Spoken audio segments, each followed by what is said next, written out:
이 지중 케이블도 지금 사실 나올 때가 됐죠. 이 문제가 지금 나와야 될 문제인데 지금 안 나오고 있는데, 제가 볼 때는 이 지중 케이블에 대한 고장점 탐지 방법, 그 다음에 그 충전 전류도 한동안 나오다가 지금 안 나왔지 않습니까? 요것도 지금 언젠가 다음 시험에 내년에 한번 나올지 않을까 그렇게 생각됩니다. 자, 일단 지중 케이블에 대해서는 사고가 나면 이게 육안으로 검출이 좀 힘들다. 지중 케이블은 말 그대로 지중해 설치되는 케이블이지 않습니까? 뭐 거기까지는 써도 되고 안 써도 됩니다. 지중해 설치되는 케이블인데 이게 사고 나면 우리 육안으로 검출 안 되죠. 땅 밑에 있으니까. 그죠? 그 다음에 이제 사고 복구할 때도 금방 복구가 안 되죠. 이런 어떤 문제가 생긴다. 그래서 이런 어떤 문제 때문에 우리가 측정 장비를 가지고 이제 이게 특징 아닙니까? 특징이죠. 이런 사고에 대한 문제점 때문에 이거를 장비를 통해 가지고 신속히 이 고장점을 찾아내야 되죠. 왜냐하면 이게 이제 사고 발생까지 복구 시간이 많이 걸린단 말이죠. 사고 발생이 돼서 그 위치를 찾아내고 그걸 다시 정상적으로 복구할 때까지 시간이 많이 걸리니까 그때까지는 전력계통의 전력 공급 중단이라는 이런 악영향이 크단 말이죠. 그런 악영향이 크니까 빨리 신속히 이 사고점을 찾아서 이 고장점을 해결해야 된다. 이 문제에 대해서 연결이 되도록 이렇게 계율을 잡아야 된다. 그죠? 자, 그 다음에 이제 지중 케이블에 대한 고장점 탐지 방법에 대해서 우리가 이제 실제로 실계통에서 가장 많이 쓰는 거 있죠. 3번 내용을요, 제가 약간 수정을 하게 되면 이렇게 바꿀 수 있습니다. 송전솔로의 고장 발생 시에 국내에서는 주로 뭐 많이 쓰냐면요. 실계통에서 주로 이제 머레이 루프법이죠. 머레이 루프법이랑 펄스 레이더법. 요 두 가지를 가장 많이 적용합니다. 아시겠죠? 자, 이를 중심으로 설명한다. 이렇게. 고장점 탐지 방법을 분류하고 상기 내용 기준으로 상술함. 이렇게 여러분들이 세 번째 줄에다가 딱 방향 설정을 하는 게 좋습니다. 이게 왜냐하면 이렇게 딱 적어주면 이 채점자가 벌써 큰 틀을 다 알고 이 양반이 밑에 세부적으로 적구나 이렇게 딱 느낀다 이거죠. 자, 그래서 일단 전체적인 고장 이 탐지 방법을 이걸 외워두셔야 됩니다. 자, 지락 고장은 여러분들이 이걸 잘 모르잖아요. 이걸 전체적으로 만약에 못 외운다. 삼심지락이 나면 절대 머레이 루프면 안 되거든요. 머레이 루프법은 한 개의 어떤 건전상이 반드시 됩니다. 그러니까 세상이 다 지락이 되면 절대로 고장점을 찾을 수가 없습니다. 그래서 반드시 1심, 2심 지락이죠. 한 선은 살아있어야 되거든요. 자, 이걸 기준으로 이게 저항값이 어떻게 되냐에 따라 저항 머레이 루프, 고압 머레이 루프 이렇게 된다는 알고 계시고요. 그 다음에 이제 여기 이제 3심 지락으로 돼서 건전상이 없을 경우에는 일반적인 머레이 루프법 못하고 그냥 펄스 레이더로 가야 된다, 이거는. 아니면 보조선을 설치한 머레이 루프를 쓰든지. 요렇게 이제 특수하게 우리가 3심 지락에 대해서 이런 방법을 설치해야 되고, 그러니까 단선에 대해서는 이거 두 개 다 되죠. 그러니까 단선 지락은 다 되는 게 이 펄스 레이더법이죠. 그래서 이 펄스 레이더법에 대한 부분을 강조를 좀 해가지고 적어야 되고, 그 다음에 머레이 루프법에 대해서 강조를 해서 적어야 됩니다. 왜? 아까 제가 세 번째 이 기술 방향에서 국내 그 지중 송전선로에서 가장 많이 쓰는 게 펄스 레이더하고 머레이 루프법이라고 얘기했으니까 전체적으로 고장점 탐지 방법을 분류를 해주고 이 중에서 어디에다가 힘을 주고 써야 되냐? 머레이 루프법하고 펄스 레이더법에 힘을 주고 써야 된다는 거죠. 답안지 적을 때. 무슨 알겠죠? 자, 머레이 루프법에 대한 원리는 아시죠? 자, 일단 여러분들 이런 것도 이 정도는 다 적는다 이거죠. 이 정도는 다 적는데, 자, 그럼 내가 머레이 루프법에 대해서 조금 더 답안지가 깊은 답안지를 쓰려고 하면 어떻게 되냐? 자요, 이 머레이 루프법에서 우리가 정확한 측정을 하기 위해서, 자, 이 조건이 있죠. 고장점 저항치가 만약에 이제 일선 지락 고장이 같잖아요. 일선 지락 고장 시에 가장 많이 쓰는가? 일선 지락 고장 시에 고장점 저항이 제로에 가까워요. 거의 제로 1것, 뭐 이렇게 해도 상관없다. 거의 제로 1것, 이렇게 좀 압축을 쓰면요. 그 다음에 최소한 한 상의 건전상이 있어야 되죠. 최소 한 상의 이 건전상이 있어야 된다. 건전상이 존재할 것, 그죠?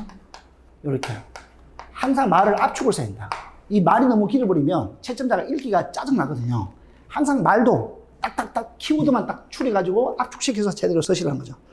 그 다음에 고장상에 남아있는 이 전하 있죠. 충전 전하. 충분히 방전 후 우리가 측정할 것. 아시겠죠? 방전 후 측정할 것. 이런 것들이 머레이 루프법을 우리가 머레이 루프부터 해서 정확하게 측정하려면 이런 세 개의 전제 조건 하에서 머레이 루프법을 시작해야 됩니다. 무슨 알겠죠? 왜냐하면 이거는 우리 이미 기본서에서 다 공부했잖아요. 그죠? 이 휘스톤 원리에서요.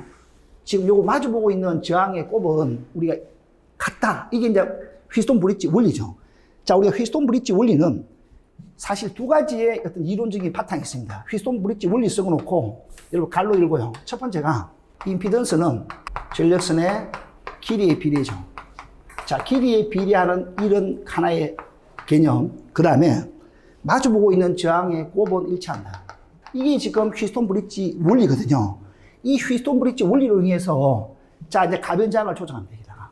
여기 이제 AB 가변장을 조정하잖아요.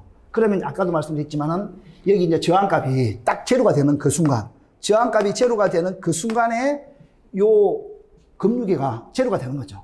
아시겠죠? 그러니까 이렇게 이제 AB를 조정하다 보니까 이 급류계 값이 여기 전류가 흐르지 않습니다. 이쪽으로.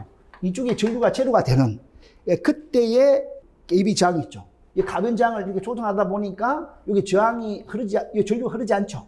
그럼 AB의 저항값이 딱 세팅이 되겠죠. 그러니까 이 AB의 저항이 세팅이 되고, 그러면 이제 여기 길이에 따른 길이가 L이니까 이 L이라는 건 지금 모르죠. 그러니까 여기는 지금 탈락을 시켜놔야 돼요. 항상. 여기는 우리가 이제 짬바선 같은 거, 짬바선 같은 거 가지고 요렇게 이제 뭐 니미리선 같은 거 있지 않습니까? 요걸 딱 연결을 하게 되면 전체 길이에 여기 2L 마이너스 여기가 2L이니까 LL이니까 2L이잖아요. 그러면 2L 마이너스 요거만큼 X 여기가 요 길이죠. 그러니까 요 길이는 그냥 무시하는 거죠. 요 길이는 요런 길이는 무시합니다. 왜냐하면 여기 장비를 물리는 구간이고 이 케이블 길이니까 그죠? 그러니까 요 2L 마이너스 X가 이제 이렇게 된다는 거죠. 이 부분이 여기 연결되는 B 쪽에 연결되는 이 부분이 그다음 여기는 X죠. A 쪽에 연결되는 부분 A 쪽에 연결되는 건 X죠. 그래서 이렇게 이제 곱하면 이게 제로가. 그래서 다음에 여러분들 이 개념을 반드시 이제 아셔야 되는 게 휘스톤 브릿지 원리에 놓고 임피던스가 전력선의 길이에 비례한다. 여기 이제 임피던스지 않습니까? 길이. 여기 있는 이 임피던스. 이 임피던스는 길이에 비례한다. 길이가 길어지면 당연히 임피던스가 커지겠죠. 왜냐하면 우리가 이제 밀리헬리 퍼 킬로미터에 되잖아요. 밀리헬리 L 값은. 그죠? 그러니까 길이가 길어지면 이 밀리헬리가 커지죠. 밀리헬리라는 건 L이지 않습니까? L이 커진다는 건 여기 기본적으로 2파이F가 고정되어 있는 값에서 L이 커지면 당연히 뭡니까? 여기 이제 저항값 이런 게 커지겠죠. 이게 저항값 아닙니까? 이 저항값. 그죠? 자, 이렇게 된다는 거죠. 아시겠죠? 자, 이렇게 마주보고 있는 저항이 일치할 때 결국은 이게 뭐냐면 전류가 흐르지 않죠. 이게 이제 휘스톤 브릿지 원리죠. 이 저항의 합이 일치한다는 건 결국은 뭐냐면 이 저항이 똑같을 때는 이 저항의 값이 똑같을 때는 이게 전류가 흐르지 않다. 다시 말해 전류가 흐르지 않을 때 이 마주보고 있는 저항이 곱은 같다. 이 말이나 그죠? 이게 일치할 때 그때 전류가 흐르지 않는다나 똑같은 말이거든요. 그러니까 수식적인 거는 이제 그렇게 고장점 거리 밑에 이제 마주보고 있는 저항값을 곱해서 이꼴로 된다는 거는 수식적으로 우리가 설명을 할 수 있죠. 요게 사실 아까 2L이잖아요. 2L. 그죠? 2L하고 A하고 마주보고 있죠. 그러니까 요거 두 개를 곱하고 B하고 아까 마주보고 있는 게 X 있지 않습니까? 요걸 곱하면 2AL 이꼴로 BX죠. 그죠? 그래서 이제 우리가 여기 이제 X점을 구할 수 있는 거죠. 이 수식을 이용해서 고장점의 거리를 이제 구할 수 있다. 여기 이제 저항값 A 우리가 구했지 않습니까? 요거 저항값 다 알지 않습니까? 그죠? 그러니까 요 전선의 길이는 알잖아요. 한 스판 길이는. 우리 전선 몇 미터 이게 설치했다는 걸 알지 않습니까? 요거는 이제 우리 가변장을 통해서 A, B 값을 알 수 있는 거고, 전선은 우리가 시공 길이를 알 수 있으니까 그걸 통해서 요 고장점의 거리를 알 수 있다. 이렇게 되는 거죠. 자, 그 다음에 장단점을 보면 정확도가 굉장히 높다 했죠. 정확도가 높고 오차가 1% 이하다. 이게 이유가요. 이유가 아까도 말씀드린 이게 뭘 썼습니까? 도체 저항을 얘기했죠. 아까 도체의 저항을 얘기했죠. 그 다음에 또 뭘 썼습니까? 휘스톤 브릿지 원리를 했죠. 휘스톤 브릿지 원리를 이걸 이용했단 말이죠. 이렇기 때문에 여기가 오차가 거의 1%밖에 안 납니다. 그 이유가. 그러니까 이유 이렇게 적어야죠. 오차가 적은 이유. 오차가 만약 1%가 생각이 안 난다. 그러니까 오차가 굉장히 적고 정밀한 측정 방법이다. 그 이유. 도체를 이용한다. 도체 저항은 딱 세팅되어 있잖아요. 맞죠? 우리 몇 스퀘어 우리가 설치하는 거 다 압니다. 그건. 시공할 때. 100스퀘어인지 250 했는지 뭐 100스퀘어가 안 나오나요? 지금 125가 나오나요? 그죠? 어떤 하나 이제 뭐 이런 식으로 뭐 이렇게 이제 케이블 굵기가 딱 있지 않습니까? 그럼 케이블 굵기에 대해서 저항값 이런 게 다 안단 말이죠. 그죠? 자, 그 다음에 휘스톤 브릿지 원리에서 급류계가 제로가 딱 될 때 그 A하고 B의 저항값을 알잖아요. 그러니까 이게 정확한 값들을 두고 하니까 오차가 적을 수밖에 없다는 거죠. 그 다음에 케이블 사고점에 이게 이제 사용 실적이 가장 많다. 왜요? 이유가 뭐죠? 일선 지락 고장이 가장 많잖아요. 그래 가장 많은 고장법에 지락 고장은 아까 대표가 뭐였습니까? 머레이루법 있잖아요. 그죠? 이 고장에 머레이루법을 많이 쓰기 때문에 실적이 가장 많다. 그 이유를 이렇게 딱딱 적어야 돼요. 갈로 읽고. 그러니까 이게 핵심 키워드. 오차가 적다. 그 다음에 사용 실적이 많다. 이유 적어야 되겠죠. 자, 단점은 단선에서는 절대 안 되죠. 반드시 지락 고장이만 됩니다.